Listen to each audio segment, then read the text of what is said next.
Hi everyone, hope everyone is well. This evening I am playing Command & Colours Napoleonics. We have the River Coa scenario all set up on the gaming table over there. It is the 24th of July 1810 and we're going to see if Ney can defeat the British and Portuguese allies. Let's have a look at the game setup. And we've got Ney's French force here at the bottom of the map, and they are trying to take the fortress of Almeida. In terms of the special rules and scenarios, and etc., it's 6 victory banners to win the game. But the Anglo-Portuguese units, any ordered Anglo-Portuguese unit, regardless of strength, that exits the battlefield from the bridge hex over there, will count as a victory banner. Exited leaders do not count for British victory banners. Anglo-Portuguese units cannot exit off the bridge hex when forced to retreat. So they can't retreat off it, but they can exit off it. The River Coa is impassable, apart from that bridge just there. The fortress counts as a town. And if any counters on it, they can ignore one flag. So we could just retreat some of the Anglo-Portuguese units, and I'm going to say they are those 2 units there. They could retreat off the bridge, which seems a bit unsporting, really. I think what we'll do, we'll see how the battle unfolds, and what I'll do is I will play a bunch of activations and then give us some eyes of how the battle's shaping up. Talk about any of the rules, any of the mechanics, but mostly focusing on the narrative of the battle. I am playing this game solo. Command & Colours solos pretty well, so I will make a start. So after the first few activations, excuse me, the French have moved some line foot units up the map. They also engaged the British rifle light unit here, which were there in there with their light cavalry, and they've pushed them back into this hex here with the windmill, and they've been able to make the British rifle lights there retreat as one hex as well. Now the British have returned by returning artillery fire, which has inflicted a casualty on this unit, and the line foot British units there inflicted a casualty on the light French cavalry. So a bit of action already into the game. The French are pushing up the map well, and the British are holding on to this line here. Although now that opening has there, hopefully the British will be able to stopgap that. It is the French activation next.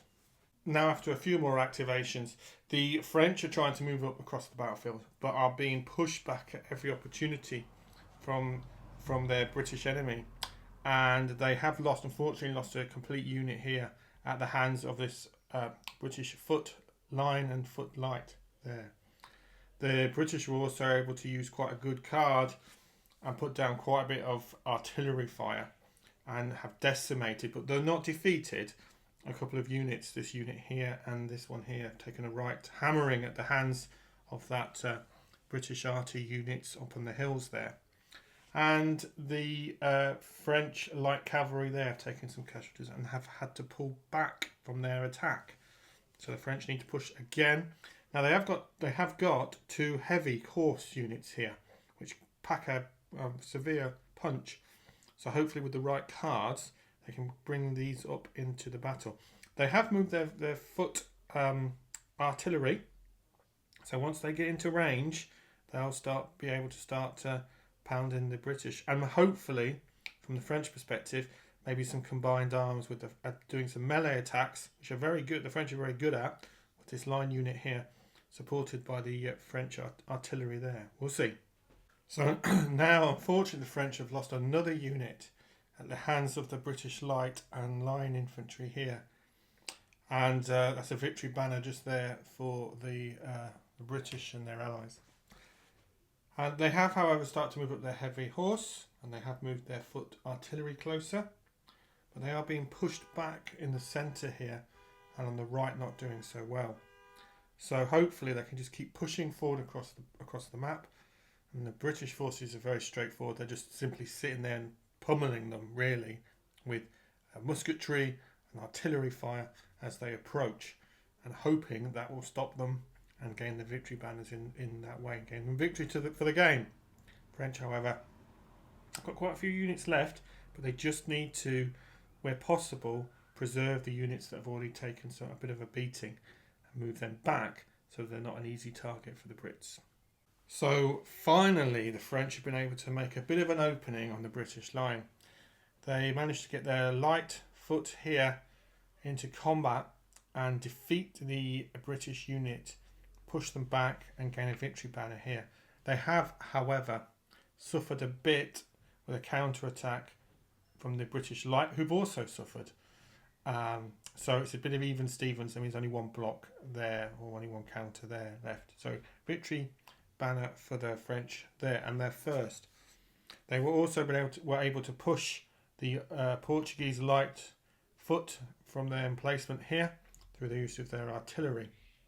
The British have responded a little bit and starting to move up their heavy horse, anticipating now the French centre column moving into attack as they've weakened on this flank. So yes, quite a lot of drama on that particular series of activations. It was good to see the French being able to sort of make a break through the British lines, and we'll see how it all pans out with a few more cards. Now the battle is definitely taking a turn. So the French heavy horse were able to charge into the British and Portuguese lines and inflict terrific casualties against them. 3 units completely eliminated by the French heavy horse, and there's nothing that the British could do about it, and they have now effectively blocked the passage across the river there, and 3 more victory banners to the French. The French now have 4 victory banners, and the British and their allies only have 2. So the Brits and the Portuguese are going to be up against it now. And definitely feels like a pivotal moment in the game. The French heavy horse doing their job admirably. But saying that, the British do have quite a few units here, all in good order, full strength predominantly, apart from the rifles there. So we'll see if the British can just hold on and maybe inflict some more casualties. They have bring in their heavy horse here to hopefully engage with the French light horse, and the odds will be massively in favour for the British in that outcome. We'll see. But I think the British are going to be up against it to get 4 victory banners. I think the French could now really do some damage with these heavy cavalry in this position here. We'll see. So, yes, it's definitely moving more and more in the favour of the French, but the British and their allies still have teeth. The French have lost units here and here. These were taken out by the light infantry with very good lucky dice rolls. So that's a victory banner to the British allies. And this unit, again, there was a card that enabled the artillery to fire at them with extra dice, and was able to get that last line. There's another victory banner for the English, the British and allies. But French were able to capture the windmill here and defeat that last British unit there. So a banner to them. So how it's standing at the minute, the French have 5 and the British have 4. And unfortunately for the British, they've got a rather shaky looking single horse artillery unit there. And even this unit here has only got 2 blocks on it. So the French need to move this commander and probably charge the light with the heavy horse, or indeed charge the light horse with the heavy horse there. Again, the odds. British need to try and hold on. British, if they can charge that heavy horse into the light, might do quite well there. We'll see. So the end of the battle, and yes, the French were able to take the last victory banner, and by defeating the artillery on the hill there. The British did bring up their heavy cavalry and engage the French light, and did inflict a casualty, but not enough, unfortunately, for the British. So a victory to the French, and well deserved, I feel. Interestingly, if I look back at the scenario, I should have moved those Anglo-Portuguese units off the table, across the bridge just there, and gain the 2 victory banners. That's possible. I could have done that, and that might have, just in terms of the victory banners, may have secured or helped secure victory for the British. It was a real turning point when the French, with their heavy horse on this side, on the left flank, as we look at the camera, as we look at the map on the camera, that was the most decisive moment. And the French heavy horse doing incredibly well. Well done them. A great game as always. Command and Colour Napoleonics is a brilliant, both a brilliant game and a brilliant Napoleonics game, and is sort of like, you know, medium complexity. I feel lower end of medium complexity, because it's got a lot of sub rules, a lot of unit types. But you can. What is good about it is you can play it comfortably in an hour, maybe just a little bit over an hour. And if you're playing with someone else, you can swap sides and play the scenario again. It's one of my favourite games. One of my favourite game series, Command and Colours. As you can probably tell, because I cover it a lot on my channel. So if you've played this scenario, would love to hear how your scenario played out. If you're a fan of Command and Colours Napoleonics, or if you just want to learn more about the game, then please leave a comment in the comments section. And thanks for watching as always. I'm looking forward to getting it back on the table soon. One of the great things about the game is you can set it up and play it comfortably in an evening. And thanks a lot for watching. As always, thank you.